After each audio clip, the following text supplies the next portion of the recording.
Sodoma y Gomorra no fueron destruidas por causa del sexo. No fue prostitución. No fue inmoralidad como aprendiste en la escuela dominical.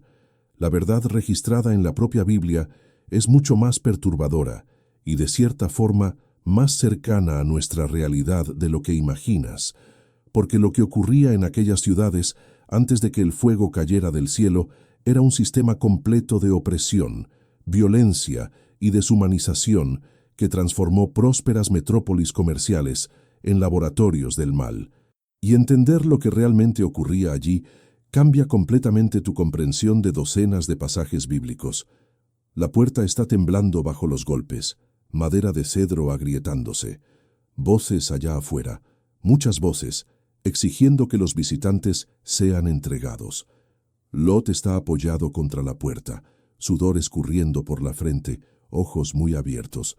Sus hijas se encogen en el rincón de la sala, abrazadas una a la otra. Del lado de afuera, el ruido crece. No son 10 hombres, son decenas.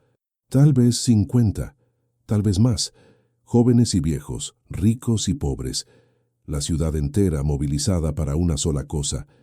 Es la última noche de Sodoma, pero nadie allí dentro lo sabe todavía. 12 horas antes, al atardecer, esos 2 hombres habían llegado a las puertas de la ciudad. Lot los vio primero, sentado entre los ancianos en la plaza, porque sí, Lot se convirtió en uno de ellos, un infiltrado, alguien que importa en Sodoma. Algo en los visitantes lo hizo levantarse inmediatamente. Tal vez la forma como caminaban, demasiado erecta, demasiado confiada para extranjeros en territorio hostil. Tal vez los ojos que veían todo pero no revelaban nada. Lot se acercó rápido, se inclinó hasta el suelo en reverencia exagerada, insistió en que se quedaran en su casa. Insistió con urgencia que rayaba en desesperación. ¿Por qué? Porque Lot sabe lo que les ocurre a extranjeros desprotegidos en Sodoma por la noche. Vive aquí hace años suficientes para saberlo. Y ahora, aquí están. La puerta no aguantará mucho más, pero retrocede en el tiempo, porque para entender cómo una ciudad entera llega a este punto, hombres de todas las edades, de todos los rincones, unidos en violencia ritualizada, necesitas entender en lo que se convirtió Sodoma. La región del Valle del Jordán en el 2º milenio antes de Cristo es una franja fértil cortando el desierto como una herida verde. El río desciende de las montañas del norte cargando sedimentos ricos que transforman el suelo en oro agrícola. Es aquí, en la llanura al sur del Mar Muerto, donde 5 ciudades prosperan como perlas en un collar de piedra y barro: Sodoma, Gomorra, Adma, Seboim y Zoar. Sodoma es la mayor de ellas. Sus murallas de piedra caliza se elevan 6 metros sobre el suelo, lo suficientemente gruesas para que 3 hombres caminen lado a lado en la cima. Las puertas son de madera de cedro reforzada con bronce, y guardias armados con lanzas de punta de cobre vigilan cada entrada. El olor de la ciudad te alcanza antes incluso de verla. Una mezcla de pan horneándose en los hornos de arcilla, estiércol de animales secándose al sol para ser usado como combustible, y algo más sutil, más desagradable, que todavía no consigues identificar. Dentro de las murallas, las calles son estrechas y tortuosas. Casas de 2 pisos hechas de ladrillo de barro se comprimen unas contra otras, sus ventanas pequeñas y altas para mantener el calor del desierto afuera.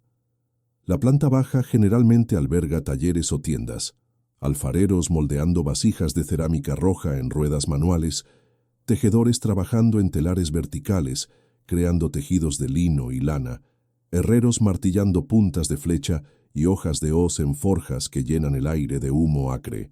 La plaza central es el corazón pulsante de Sodoma. Es aquí donde comerciantes de caravanas de lugares distantes como Egipto al sur y Damasco al norte montan sus tiendas de piel de cabra, pilas de granos en sacos de tela gruesa, jarras de aceite selladas con cera de abeja, bloques de sal extraídos de las orillas del Mar Muerto, pescado seco amarrado en cuerdas de junco. El bullicio de las transacciones comerciales nunca para. Regateos en arameo, acadio, cananeo, cada negociación, una danza de gestos y números gritados. Pero hay algo malo en esta prosperidad. En la periferia de la plaza, un hombre anciano está arrodillado en el suelo polvoriento. Su túnica alguna vez fue blanca, ahora es gris de suciedad y sudor. Sostiene un pedazo de papiro amarillento con marcas de escritura cuneiforme, un contrato de deuda. Sus manos tiemblan. Ante él, 3 hombres robustos con túnicas de lino teñidas de púrpura, el color de los ricos, porque el tinte viene de miles de moluscos triturados, observan con expresiones vacías. Uno de ellos habla, su voz no lleva ira, solo indiferencia calculada. El plazo expiró. La tierra es de ellos ahora. La casa también. El hijo del anciano, un joven de tal vez 18 años, será llevado como siervo contratado hasta que la deuda sea saldada. ¿Cuánto tiempo tomará eso? Nadie responde. Nadie necesita responder. El viejo llora. No hay quien lo consuele. Personas pasan. Sus ojos rápidamente se desvían. Involucrarse con los problemas de otros en Sodoma es peligroso. Porque lo que estás presenciando no es una excepción, es el sistema. Sodoma y sus ciudades hermanas desarrollaron una economía basada en explotación sistemática. La ubicación estratégica en la ruta comercial entre Mesopotamia y Egipto transformó estas ciudades en puntos de control obligatorios. Las caravanas necesitan pasar por aquí, pagar tasas de paso, comprar provisiones, descansar antes de continuar a través del desierto. Y los gobernantes de Sodoma, porque no te equivoques, hay una estructura de poder clara aquí, descubrieron cómo transformar necesidad en lucro y lucro en control absoluto. El sistema funciona así. Prestas dinero a intereses que crecen exponencialmente. Pones como garantía tierra, casa, hasta miembros de la familia. Cuando inevitablemente la mayoría no consigue pagar porque los intereses fueron calculados para hacer el pago imposible, tomas todo. La tierra va a tu cartera de propiedades. La casa es alquilada de vuelta al antiguo dueño, por un precio que lo mantiene perpetuamente endeudado. Los hijos se convierten en siervos, trabajando en tus talleres o campos sin salario, solo alimentación básica. Es esclavitud por deuda. Y es legal, según las leyes locales. Arqueólogos modernos encontraron tablillas cuneiformes en sitios de la región datadas de este periodo. Son contratos de préstamo con cláusulas que harían que usureros modernos parecieran generosos. Un ejemplo, un préstamo de 10 siclos de plata, cerca de 115 gramos con intereses de 50% al año. Período de pago, 6 meses. Garantía, casa, campo de cebada e hijo primogénito. Falla en el pago, resulta en transferencia inmediata de todos los bienes sin derecho a recurso. Y todos los contratos exigen testigos, siempre hombres importantes de la ciudad, siempre los mismos nombres apareciendo. Es un cartel, pero la explotación económica es solo la primera capa. Dentro de Sodoma existe una jerarquía rígida y brutal. En la cima están los ancianos de la ciudad, hombres que controlan las propiedades, el comercio y, crucialmente, la administración de la justicia. Se sientan en las puertas de la ciudad, el local tradicional donde disputas son resueltas y juicios son proferidos. Pero justicia aquí no tiene nada que ver con rectitud, tiene que ver con poder. Si eres rico, conectado, parte de la élite, la justicia funciona para ti. Si eres pobre, extranjero o simplemente sin conexiones, la justicia es una broma cruel. Los sobornos son esperados, no escondidos. Un hombre que quiere ganar una disputa sobre fronteras de tierra sabe exactamente cuánto necesita pagar y a quién.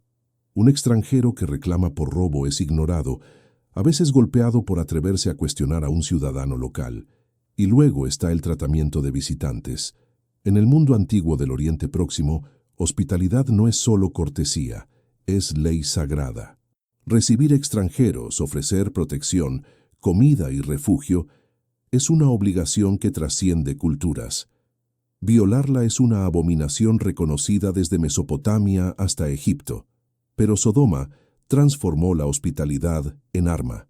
Cuando extranjeros llegan a la ciudad, son observados como predadores observan presas. ¿Dónde están hospedados? ¿Cuánto dinero cargan? Están protegidos por algún ciudadano influyente. Si no lo están, se convierten en blancos. Por la noche, grupos de hombres rondan las casas donde extranjeros están hospedados.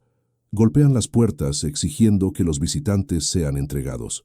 Lo que ocurre después es violencia ritualizada, humillación pública, agresión, robo. No es sobre deseo sexual, aunque la violación es usada como herramienta de dominación. Es sobre terror. Es sobre establecer que en Sodoma no hay seguridad para quien no pertenece. Este patrón está documentado en la narrativa bíblica de Génesis 19. Cuando dos mensajeros llegan a Sodoma, hombres de la ciudad rodean la casa de Lot, exigiendo que los visitantes sean entregados a ellos. Lot, demostrando la torsión moral de aquella sociedad, ofrece sus propias hijas vírgenes en lugar de ellos. Los hombres de Sodoma rechazan, no porque tengan algún código moral, sino porque no son las hijas las que quieren humillar, son los extranjeros. Es sobre violar las reglas de hospitalidad, sobre demostrar poder absoluto. Estudiosos de la Biblia hebrea señalan que el profeta Ezequiel, escribiendo siglos después, lista los pecados reales de Sodoma. Y la lista es reveladora: soberbia, hartura de pan, próspera tranquilidad, pero no fortaleció la mano del pobre y del necesitado. Fueron arrogantes e hicieron abominaciones. Lee nuevamente esa lista. No hay mención a inmoralidad sexual como pecado primario. Lo que hay es una acusación clara: riqueza egoísta, indiferencia a los necesitados, arrogancia y violencia sistemática. Sodoma es una ciudad donde prosperidad material coexiste con podredumbre moral. ¿Es posible? Es más que posible. Es el patrón. Piensa en las estructuras físicas de la ciudad. Templos bien mantenidos donde sacrificios son ofrecidos a dioses locales, no porque alguien crea genuinamente, sino porque es tradición, porque mantiene las apariencias. Palacios administrativos con registros meticulosos de transacciones comerciales y propiedades. Graneros llenos de granos, almacenes con jarras de vino y aceite suficientes para alimentar la población por meses. Y al mismo tiempo, mendigos en las calles que nadie alimenta. Niños huérfanos porque sus padres fueron asesinados en disputas de propiedad o murieron trabajando hasta la extenuación como siervos contratados. Mujeres viudas sin protección social, forzadas a la prostitución porque no hay otra forma de sobrevivir. Ezequiel acusa a Sodoma de no fortalecer la mano del pobre. Es una frase técnica. En hebreo, fortalecer la mano significa proporcionar recursos, protección legal, oportunidad. Sodoma tenía capacidad de hacer eso, tenía recursos abundantes. Eligió activamente no hacerlo. Eligió, en cambio, crear un sistema que concentraba riqueza en la cima, aplastaba a los vulnerables y castigaba a cualquiera que intentara cuestionar el orden establecido. ¿Cómo se mantiene este sistema? A través de normalización y amenaza. Normalización. Desde niño aprendes que así es como funcionan las cosas. Tu padre paga sobornos a los ancianos en las puertas. Ves extranjeros siendo maltratados y nadie interviene. Presencias familias siendo desalojadas de sus casas y aprendes que hacer preguntas atrae problemas. Con el tiempo, la crueldad se convierte en paisaje de fondo. Ya no es impactante. Es martes. Amenaza. Aquellos que intentan resistir, que cuestionan públicamente, que ofrecen protección a víctimas del sistema, descubren rápidamente el costo de la disidencia. Sus propiedades son confiscadas bajo acusaciones fabricadas. Sus contratos comerciales son rescindidos. Sus familias son marcadas como problemáticas, aisladas socialmente. En casos extremos desaparecen. Los accidentes ocurren. El desierto alrededor de las ciudades es vasto y sin testigos. ¿Y la religión?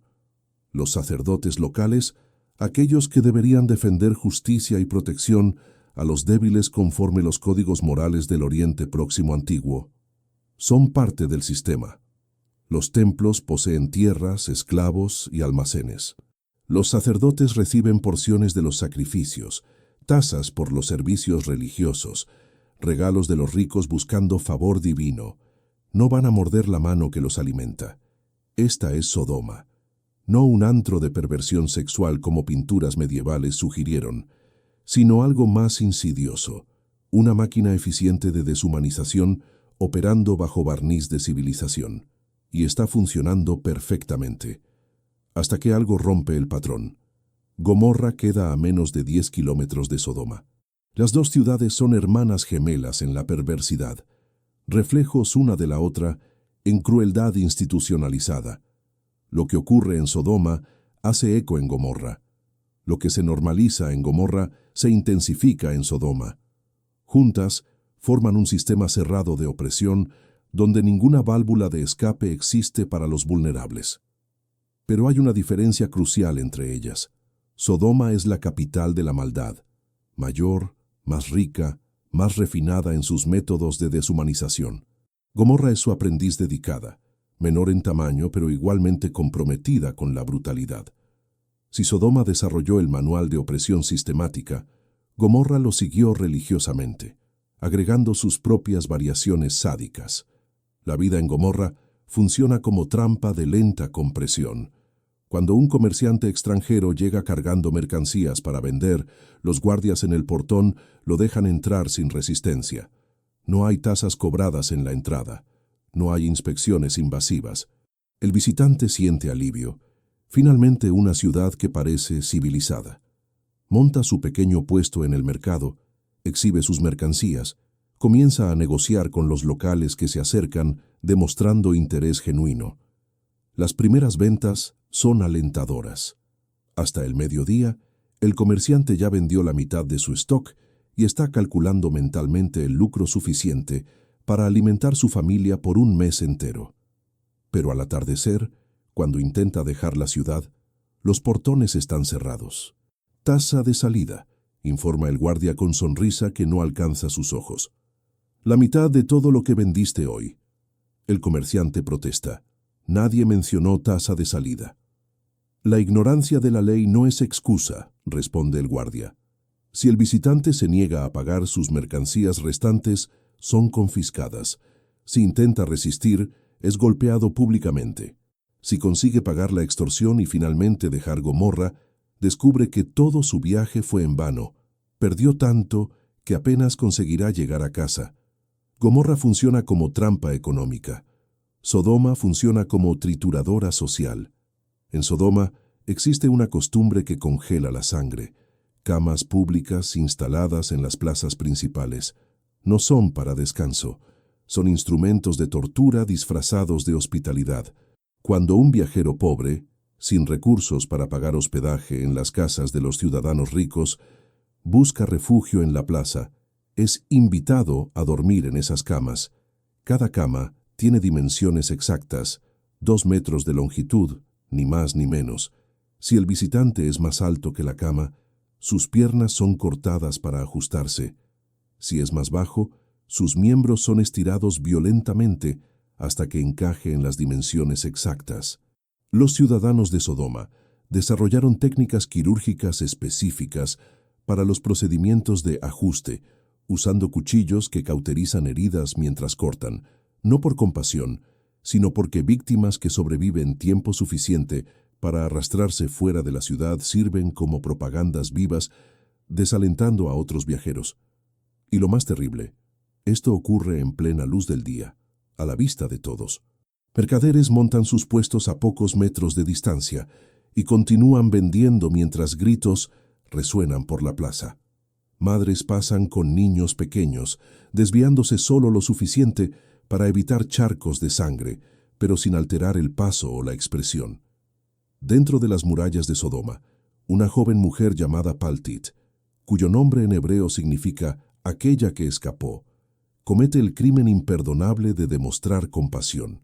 Ve a un mendigo hambriento sentado cerca del pozo de la ciudad, tan débil que apenas consigue levantar la cabeza. Durante días pasa por él observando su cuerpo consumirse progresivamente. Finalmente, una tarde cuando nadie parece estar mirando, esconde pan dentro de su jarra de agua y lo ofrece discretamente al hombre. Alguien ve, alguien siempre ve. Paltit es arrastrada ante los ancianos. Su crimen: violar la ley no escrita de Sodoma, que prohíbe ayudar a los necesitados. La sentencia es leída sin emoción: muerte por fuego. Es cubierta con miel y amarrada cerca de una colmena. Las abejas vienen en nubes furiosas. Su cuerpo se hincha. Grita hasta no tener más voz. Y cuando finalmente muere, horas después, su cuerpo es quemado públicamente como advertencia. El mendigo que intentó salvar muere 2 días después. Y la ciudad continúa funcionando como si nada hubiera ocurrido. En Sodoma existe aún otra costumbre que revela la profundidad de la perversión social. Tribunales que deliberadamente invierten la justicia como forma de entretenimiento. 4 jueces principales controlan el sistema legal de la ciudad. Sus nombres verdaderos fueron olvidados, sustituidos en la memoria colectiva por apodos que describen sus funciones. Shakrai, mentiroso; Shakrurai, mentiroso archimentiroso; Sayefi, falsificador; y Matzlei Dina, pervertidor de la justicia. Un agricultor viene a la ciudad buscando justicia después de que le robaran su mula. El juez principal escucha el caso con atención fingida, haciendo preguntas detalladas que crean ilusión de proceso justo. Después de deliberación solemne que dura horas, aumentando la esperanza del agricultor, el juez declara: la sentencia es justa. El ladrón debe devolver la mula. El agricultor suspira aliviado. Finalmente justicia. Pero entonces el juez continúa sin pausar. Y tú debes pagar al ladrón por la guarda temporal del animal durante el periodo en que estuvo en su posesión. Alimentación, refugio y mantenimiento general. 3 monedas de oro. El valor es mayor que el valor de 3 mulas. El agricultor sale del tribunal debiendo más de lo que posee. El ladrón sale más rico. Esto ocurre repetidamente, caso tras caso, día tras día. La injusticia no es falla del sistema, es su característica definitoria. ¿Por qué tanta crueldad concentrada específicamente contra extranjeros y necesitados? Porque Sodoma y Gomorra operan bajo filosofía social específica. Los recursos son finitos y deben ser protegidos de los de afuera a cualquier costo.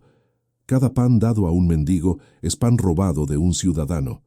Cada comerciante extranjero que prospera es amenaza al monopolio local. Cada acto de compasión debilita la ciudad al alentar más parásitos a venir a buscar ayuda.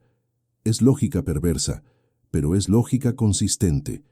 Y cuando una lógica perversa se convierte en filosofía oficial no cuestionada, sociedades enteras pueden transformarse en máquinas de crueldad operando con eficiencia burocrática fría. Y es exactamente en ese ecosistema de maldad institucionalizada que vive Lot. No llegó a Sodoma como monstruo moral. Llegó como hombre pragmático tomando decisión aparentemente sensata. Génesis capítulo 13, versículo 10, describe cómo levantó los ojos y vio toda la llanura del Jordán, que era toda bien regada, como el jardín del Señor. La tierra era extraordinariamente fértil. Oportunidades económicas abundaban. Inicialmente Lot acampó apenas cerca de la ciudad, manteniendo distancia segura, pero la proximidad tiene poder corrosivo. Progresivamente se movió más cerca, después dentro de las murallas. Sus hijas crecieron allí, haciendo amistades, siendo cortejadas por jóvenes locales. Su esposa se acostumbró al confort material de la vida urbana, y Lot ascendió socialmente hasta ocupar posición de autoridad sentándose en el portón de la ciudad, el lugar donde ancianos y jueces conducían negocios oficiales, tomaban decisiones que afectaban toda la comunidad. Pero autoridad no es lo mismo que pertenencia real.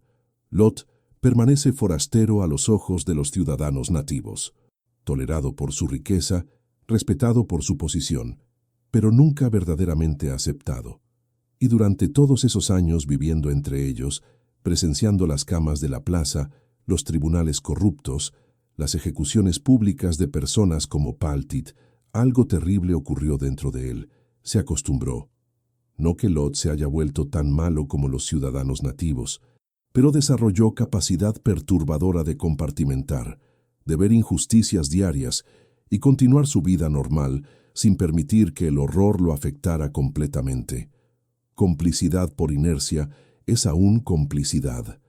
Pero todas esas crueldades cotidianas, las camas, los tribunales, las ejecuciones, eran solo síntomas de algo más profundo.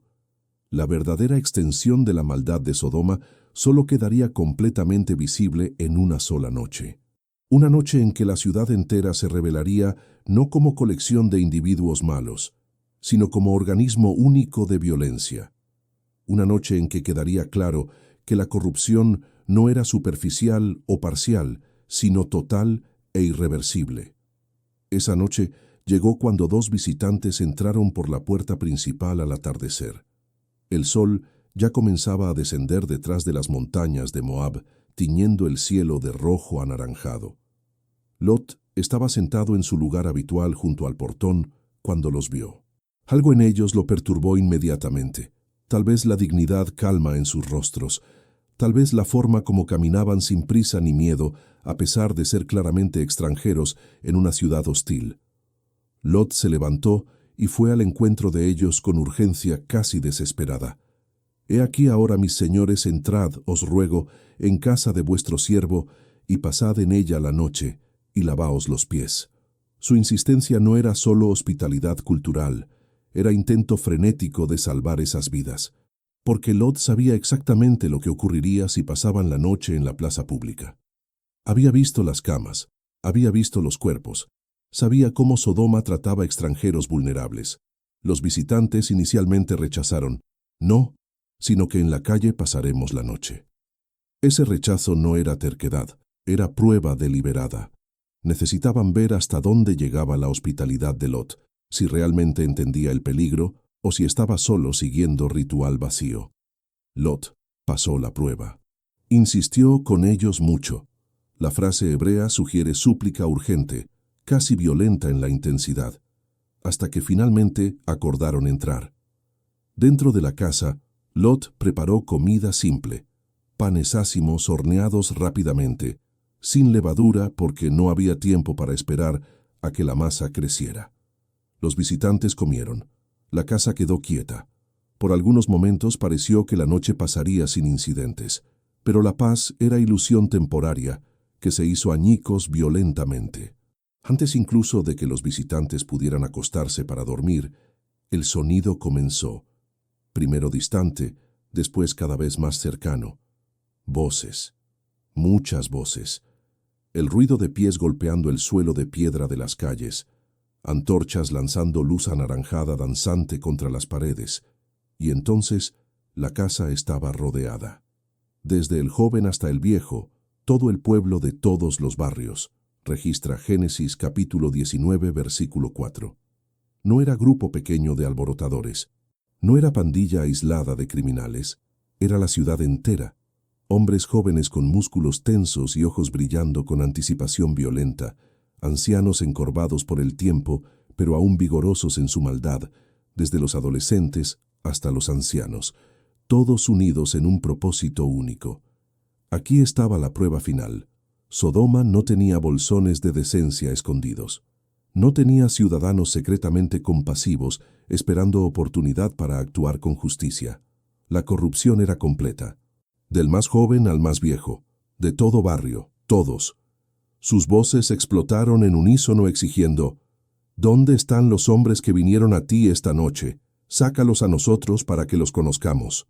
El verbo hebreo yada, conocer, lleva aquí connotación sexual inequívoca en contexto bíblico.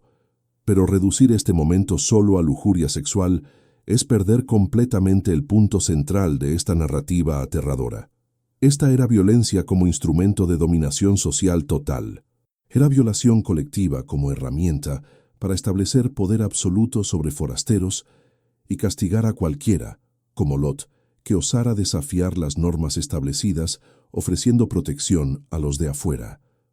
La multitud no quería sexo por deseo físico. Quería destruir hasta el menor acto sagrado de hospitalidad que restaba en aquella ciudad condenada. Lot salió, cerró la puerta detrás de sí, protegiendo a los visitantes dentro, e intentó negociar con la furia imposible. «Mis hermanos, os ruego que no hagáis mal». En un acto de desesperación grotesco que revela cuán distorsionada estaba su propia brújula moral tras años viviendo en Sodoma, ofreció sus 2 hijas vírgenes en sustitución de los visitantes. He aquí, 2 hijas tengo que aún no han conocido varón. Os las sacaré afuera, y haréis de ellas como bien os pareciere. Solamente no hagáis nada a estos hombres, porque por eso vinieron a la sombra de mi techo. La oferta era monstruosa, pero revelaba algo crucial. Incluso Lot, el único hombre considerado justo lo suficiente para ser salvado, tuvo su moralidad corroída por la ciudad al punto de considerar sacrificar a sus propias hijas aceptable si eso preservaba la ley sagrada de la hospitalidad. La respuesta de la multitud fue desprecio violento cargado de ironía cruel. «Quítate de ahí», gritaron. «¿Vino este individuo como extranjero y querrá ser juez? Ahora te haremos más mal a ti que a ellos». Avanzaron sobre Lot, empujándolo brutalmente contra la puerta de madera que crujió bajo la presión de los cuerpos. Puños martillaron la madera, piedras comenzaron a volar. La violencia estaba a segundos de explotar completamente.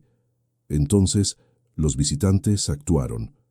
Manos firmes jalaron a Lot hacia adentro rápidamente, la puerta se cerró con estruendo, y algo inexplicable ocurrió del lado de afuera.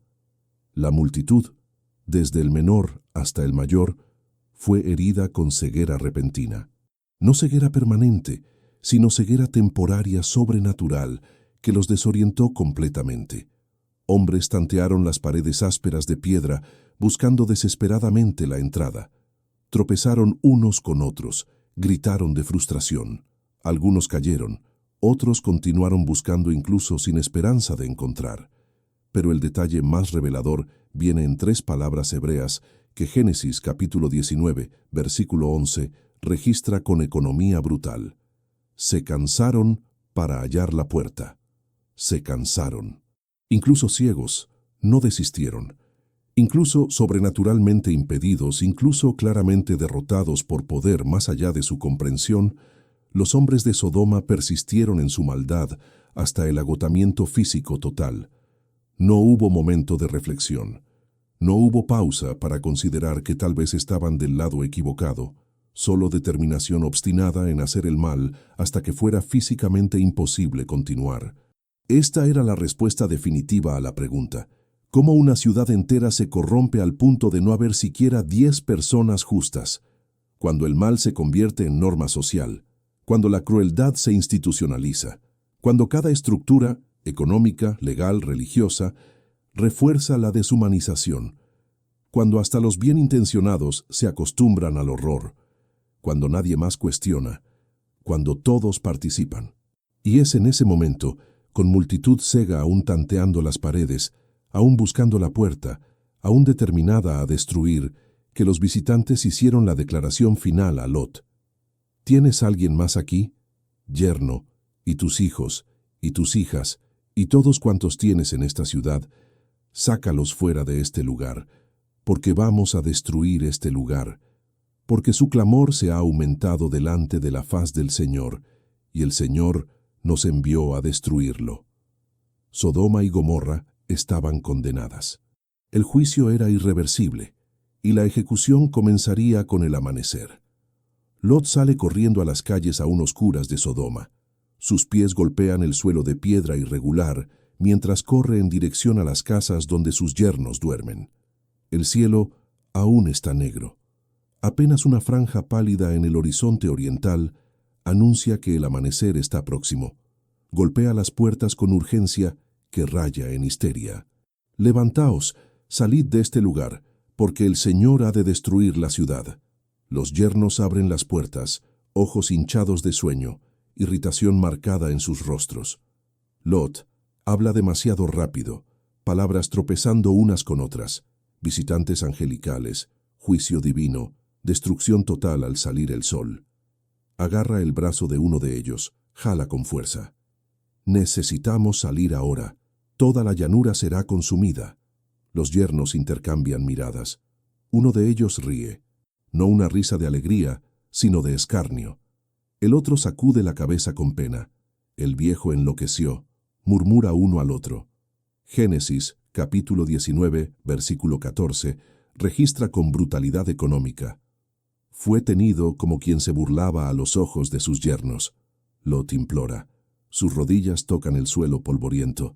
Lágrimas escurren por su rostro envejecido, dejando caminos limpios en la suciedad acumulada de la noche.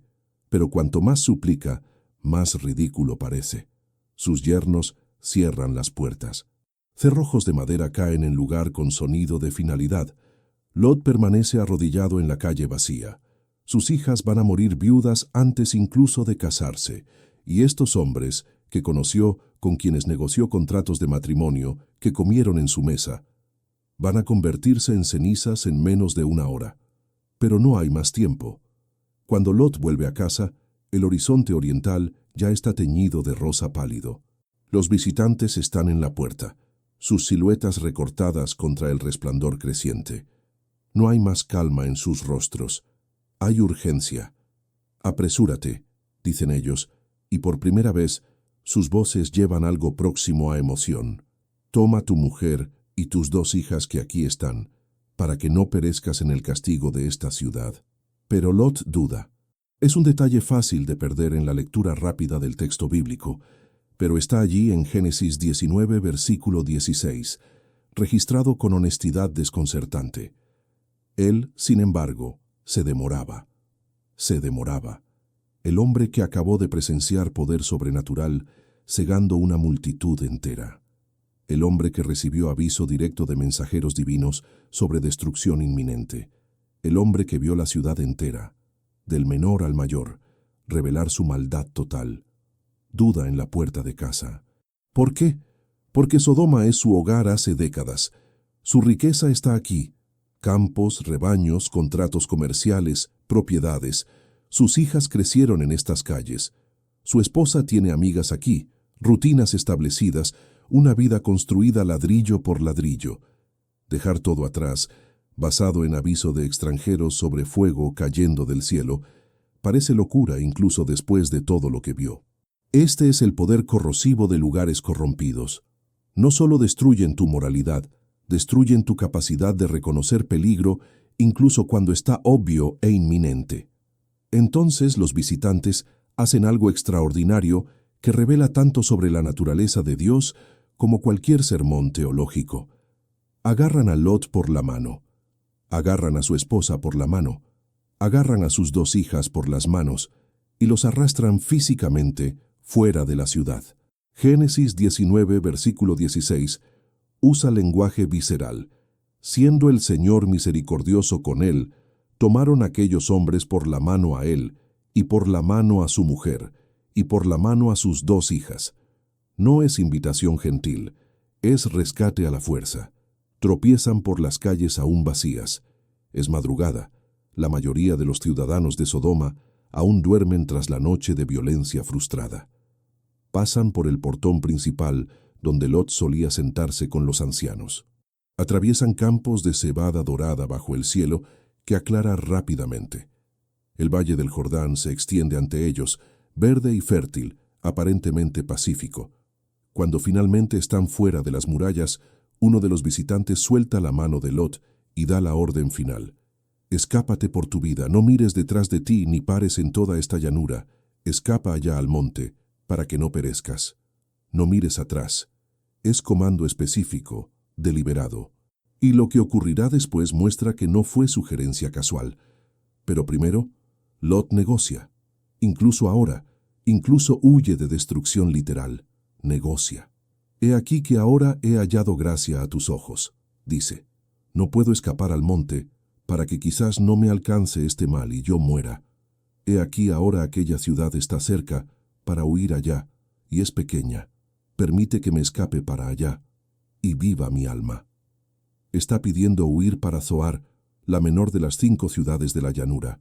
Una ciudad que, presumiblemente, opera bajo el mismo sistema de crueldad que Sodoma y Gomorra.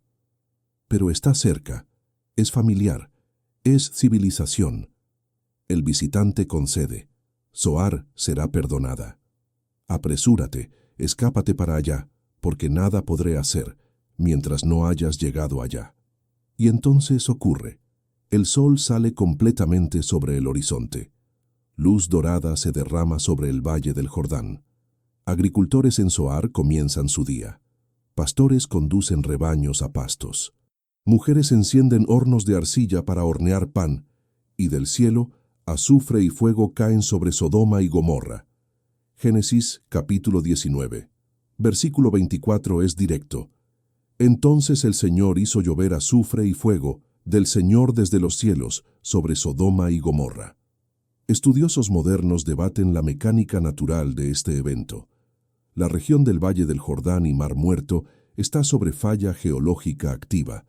Hay depósitos sustanciales de betún, petróleo crudo y azufre en el suelo. Los terremotos son comunes. Es geológicamente posible que un terremoto haya desencadenado erupción de gas inflamable y depósitos de azufre que, inflamados por rayos o chispas, crearon tormenta de fuego literal. Pero el texto bíblico no está interesado en explicaciones naturales. Está declarando autoría del Señor desde los cielos. Sea cual sea el mecanismo natural empleado, esta es acción deliberada de juicio divino. ¿Qué habría parecido desde el punto de vista de Lot, corriendo desesperadamente en dirección a Zoar? Primero, el sonido. Un rugido creciente como trueno prolongado, pero viniendo de la tierra, no del cielo. Después, la luz. No luz solar, sino resplandor anaranjado rojizo tiñendo todo con color de sangre. El olor alcanza después, azufre quemándose, acre y sofocante, haciendo los ojos arder y la garganta cerrarse. Lot corre. Sus hijas corren a su lado, túnicas levantadas para liberar las piernas, sandalias golpeando el camino polvoriento. Y detrás de ellos, su esposa está quedándose atrás. Ella corre más despacio. Sus ojos continúan volviéndose hacia donde Sodoma queda. Todo lo que conoce está allí: su casa, sus pertenencias acumuladas a lo largo de décadas, sus amigas, la rutina confortable de vida establecida. Y entonces para. Se voltea completamente. Mira atrás. Génesis capítulo 19, versículo 26. Y la mujer de Lot miró atrás y quedó convertida en una estatua de sal. ¿Qué realmente ocurrió? Científicamente, la región del Mar Muerto tiene formaciones masivas de sal. Si erupciones volcánicas o explosiones de gas ocurrieron, podrían haber lanzado detritos incluyendo sal derretida. Una persona alcanzada por esa ola de calor extremo y material volcánico podría ser instantáneamente incinerada y cubierta por depósitos minerales, creando forma humana preservada en sal y cenizas. Literalmente una estatua. Pero nuevamente, el texto no está ofreciendo reporte científico. Está haciendo declaración teológica. Apego a lugares corrompidos mata. La esposa de Lot no fue destruida porque miró físicamente atrás. Fue destruida porque su corazón nunca salió de Sodoma. Incluso huyendo de juicio, incluso sabiendo intelectualmente que la ciudad estaba condenada, no consiguió soltar. El comando "no mires atrás" no era sobre proteger sus ojos de la luz intensa. Era sobre proteger su alma de la nostalgia letal por un lugar que merecía ser destruido. Jesús referenciaría este momento siglos después en Lucas capítulo 17, versículo 32. Acordaos de la mujer de Lot. ¿Contexto? Estaba hablando sobre el día del juicio final, advirtiendo contra dudas, contra valorar posesiones materiales y seguridad terrena por encima de salvación espiritual. Lot y sus dos hijas alcanzan Zoar cuando el sol está completamente por encima del horizonte. Entran por la puerta pequeña de la ciudad menor, cuerpos temblando de agotamiento y terror, y allí, seguros por ahora, Lot finalmente se voltea para mirar. La llanura entera donde Sodoma y Gomorra quedaban está cubierta por humo negro subiendo como humo de hornaza. Génesis capítulo 19, versículo 28. El humo de la tierra subía como el humo de un horno. Nada se mueve en aquella dirección. No hay gritos. No hay sobrevivientes corriendo. Solo silencio cubierto por nube tóxica de destrucción. ¿Cuántas personas murieron? El texto no especifica números, pero ciudades antiguas de este tamaño típicamente albergaban entre 2.000 y 5.000 habitantes cada una. Sodoma siendo la mayor, probablemente tenía población en el límite superior. Sumando Sodoma, Gomorra, Adma y Zeboim, todas destruidas en este juicio, según Deuteronomio capítulo 29, versículo 23, estamos hablando de 10 a 15,000 personas, todas muertas en cuestión de horas. Niños que no tenían elección sobre la sociedad en que nacieron, bebés en las cunas, ancianos postrados, siervos esclavizados por el sistema de deudas que no crearon. Esta es la parte más difícil de la narrativa de Sodoma y Gomorra, porque si leíste hasta aquí esperando respuesta fácil que hace a Dios parecer perfectamente comprensible y justo según estándares humanos de justicia, no la vas a encontrar. El texto bíblico no ofrece ese consuelo. Lo que ofrece es contexto.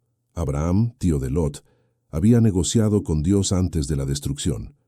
Génesis capítulo 18 registra la conversación. Abraham preguntó, ¿destruirás también al justo con el impío?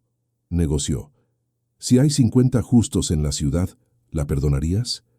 45, 40, 30, 20, 10.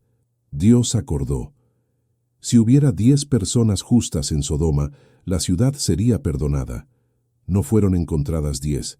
En una población de miles, no había 10 personas, ni siquiera 10, que resistieran la corrupción sistémica. Eso no significa que cada individuo era maximalmente malo.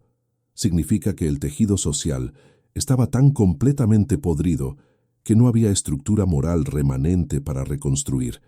La ciudad había cruzado umbral donde redención ya no era posible porque no había nada sano restante para redimir. Era cirugía moral, remoción de tejido necrótico antes de que infectara más. ¿Qué eso hace la destrucción buena? Justa. No según nuestras intuiciones morales modernas que valoran vida individual por encima de todo, pero según la lógica del texto bíblico, donde Dios es visto como creador sustentando toda la estructura moral del universo, hay punto donde sociedades se vuelven tan tóxicas que permitir que continúen existiendo es mayor crueldad que destruirlas. Considera, si Sodoma hubiera continuado existiendo, ¿cuántas generaciones futuras de niños habrían crecido en aquel sistema aprendiendo que crueldad es normal, que explotación es aceptable, que compasión es crimen? ¿Cuántos viajeros inocentes habrían sido torturados en las camas de la plaza? ¿Cuántas jóvenes como Paltit habrían sido ejecutadas por actos de bondad? La destrucción de Sodoma es historia de advertencia, no de celebración. Es declaración de que hay consecuencias reales y físicas para corrupción sistémica no arrepentida. No peca y caerás muerto instantáneamente, sino construye sociedades fundamentadas en explotación de vulnerables y eventualmente esas sociedades colapsarán bajo peso de su propia maldad. Historia humana confirma este patrón repetidamente. Imperios construidos sobre esclavitud eventualmente caen. Sistemas económicos basados en explotación predatoria eventualmente se derrumban. Sociedades que institucionalizan crueldad eventualmente son destruidas, a veces por fuerzas externas, a veces por sus propias contradicciones internas.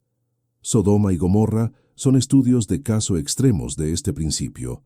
Hoy, las ruinas, si es que fueron definitivamente localizadas, están bajo las aguas poco profundas de la extremidad sur del Mar Muerto o enterradas bajo capas de sal y sedimento. Geólogos identificaron varios sitios candidatos, incluyendo Babet Dra y Numeira, ambos mostrando evidencias de destrucción catastrófica por fuego en el periodo aproximado correcto. Capas espesas de cenizas, estructuras colapsadas, señales de abandono súbito. Pero el legado de Sodoma no está en ruinas arqueológicas, está en la conciencia moral humana. Por 3000 años, el nombre Sodoma ha sido invocado como advertencia. No principalmente sobre comportamiento sexual, eso es distorsión posterior, sino sobre sociedades que institucionalizan crueldad, que sistematizan explotación, que castigan compasión y recompensan avaricia. Cuando profetas bíblicos querían condenar la injusticia social en Israel, invocaban Sodoma.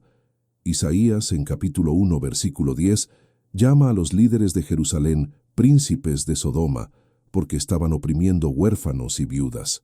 Ezequiel, en capítulo 16, compara Jerusalén desfavorablemente a Sodoma, diciendo que el pecado de Sodoma era soberbia, hartura de pan, y próspera tranquilidad tuvieron ella y sus hijas, pero nunca fortaleció la mano del pobre y del necesitado. Esta es la lección que el texto bíblico repetidamente extrae de Sodoma. No es historia sobre Dios odiando pecadores sexuales. Es historia sobre Dios juzgando sociedades que construyen sistemas de opresión. Y eso debería hacer que civilizaciones modernas hagan una pausa, porque sistemas de explotación no desaparecieron con Sodoma, solo se volvieron más sofisticados. Esclavitud por deuda existe hoy en formas legales bajo nombres diferentes. Tribunales aún pueden ser corrompidos por dinero y conexiones. Extranjeros vulnerables aún son deshumanizados y explotados. Riqueza aún se concentra en la cima, mientras los vulnerables son aplastados en la base. Sodoma no es historia antigua, es patrón recurrente. La pregunta no es ¿cometiste los pecados de Sodoma? La pregunta es ¿participas de sistemas que operan según la lógica de Sodoma? Y tal vez la pregunta más incómoda, si estuviéramos en Sodoma, ¿seríamos como Lot, comprometidos, ojos cerrados a injusticia alrededor, acostumbrados demasiado para resistir, o seríamos parte de la multitud? El texto sugiere honestamente que la mayoría de nosotros sería Lot, lo suficientemente bueno para sentir incomodidad, no lo suficientemente malo para participar activamente de lo peor, pero tan enredados en el sistema que no conseguimos imaginar alternativa. Y eso no es consuelo, es invitación para autoexamen radical. Si este video cambió tu perspectiva sobre Sodoma y Gomorra, si quieres más historias bíblicas contadas con esta profundidad y honestidad, suscríbete al canal. Publicamos videos toda semana explorando pasajes que pensabas conocer, pero que son mucho más ricos y complejos de lo que enseñaron en la escuela dominical. Y deja en los comentarios, ¿qué otra historia bíblica mal entendida quieres que exploremos? Porque la Biblia está llena de narrativas que fueron simplificadas demasiado, domesticadas demasiado, cuando en verdad son salvajes e incómodas y desesperadamente relevantes.